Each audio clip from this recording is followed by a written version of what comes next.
Chasing Vermeer, Chapter 13. The next morning they had another surprise. This one came from Miss Hussey. She asked her students to think about what they might have done if a thief had written them a personal letter before the theft took place, a letter delivered to their home. "You mean like one of the 3 letters the thief talked about?" asked Calder. "Not necessarily.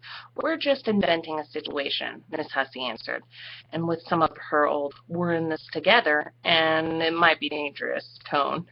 Hearing the undercurrent of the excitement, her class grew quiet. Miss Hussey went on to explain that this letter would have asked anonymously for their help.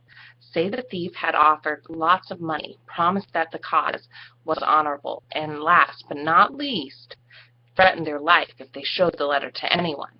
Petra scribbled Calder a quick note. "The letter that blew away from me that day on Harbor Avenue. It sounded just like this, except I didn't get to finish it, and don't remember the thread."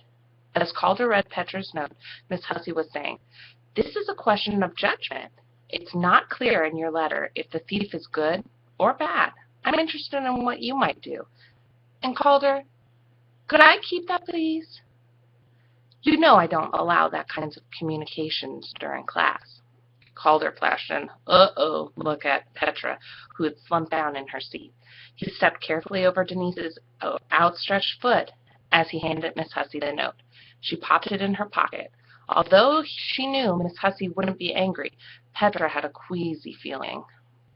How could the letter Miss Hussey was asking them to imagine sound so similar to the one that about art and crime? But maybe this was just another coincidence, pure and simple. There had been so many lately. Or maybe Miss Hussey had found the letter blowing around, too. Of course, the thought was a relief. Petra sat up. Miss Hussey wrote some of her responses on the blackboard. Go directly to the police and get protection. Hide the letter and try to figure out who the writer was. Change the locks on the doors. Do what was asked. Have an adventure. Hope you weren't breaking the law. Tell a friend and make them promise not to tell, and then talk about what to do. Miss Hussey listened closely to what the kids were saying, as she always did.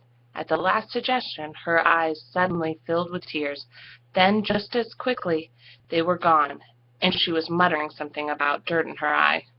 Out in the hallway, Calder looked upset. He said to Petra, "Do you suppose Miss Hussey got one of those 3 letters and dropped it or something, and you picked it up? What if she's kind of looking for help by asking us what we think? But why would the thief ask her to help him? I mean, she's just a 6th-grade teacher." Petra's voice sounded unsure. "Good people sometimes get caught in bad things." Calder was thinking about Tommy, about Frog, about Petra's dad, about Vermeer himself. Should Miss Hussey be added to the list? As if she were playing on Petra and Calder's feelers, the thief resurfaced the next morning. A full-page ad appeared in the newspapers around the world. After the thief's first published letter, the fuss over elating writing had been tremendous. The catchy phrase, "You will come to agree with me," the message found outside the packing box of the painting was stolen, had been picked up everywhere. It had appeared spray-painted on subway cars, on walls, and on the sides of buildings in New York City, in Chicago, and in Tokyo. In Amsterdam, it turned up on a cheap T-shirt in English and Dutch, French, Spanish, and even Japanese. Demonstrations were organized outside several museums, and the protesters were photographed marching and shouting. There was footage on the evening news of the signs that said things like, "Tell the truth, get her back," or "X the experts," or "Viva Vermeer, y solamente la verdad." Museums had days when they had to scurry, protected by police, through noisy crowds to get to work. It was after this first wave of passion began to die down that the first full-page ad appeared. It said simply, "You are doing the right thing." Sure enough, the response from the public was instantaneous. There was more mail. There was more publicity. The next time the public seemed to be losing their interest, another message appeared. "Be patient. Don't give up."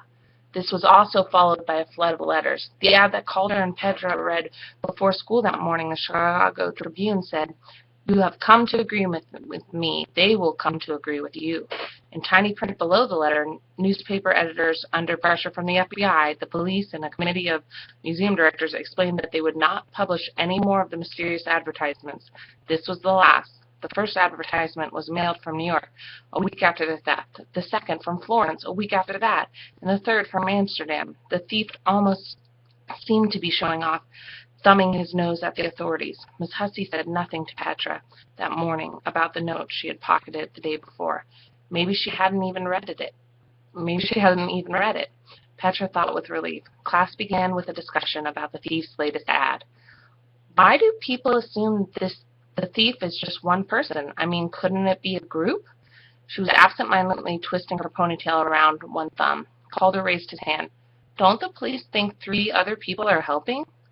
I don't know. Do they? I guess it depends on what is considered helping, and whether those 3 letters even exist. She looked so genuinely concerned that Petra and Calder began to wonder if they had jumped to silly conclusions the day before. One thing was clear to the 6th graders.